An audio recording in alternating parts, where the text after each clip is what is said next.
spring wedding season, with so many happy young couples getting married, a divorce lawyer sat in the audience of a wedding.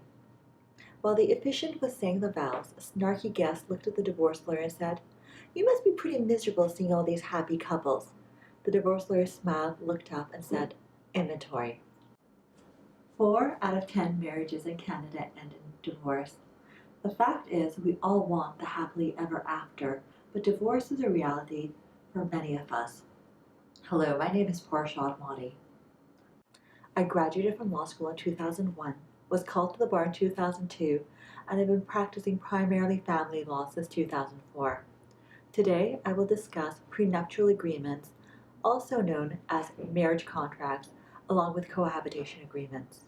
And I will go over 3 myths surrounding these contracts.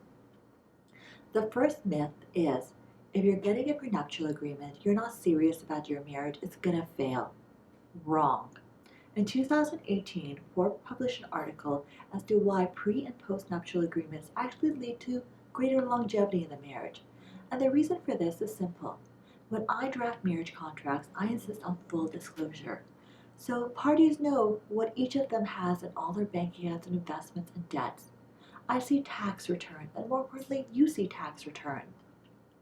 When parties enter a serious relationship with full disclosure, there is honesty, and there are no surprises.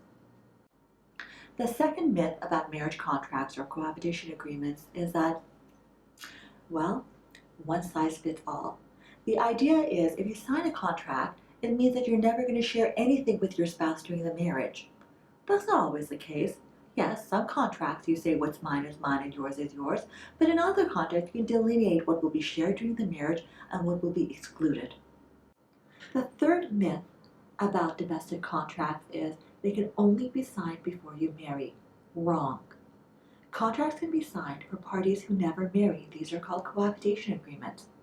Contracts can also be signed after people are already married, for example, when there is an inheritance.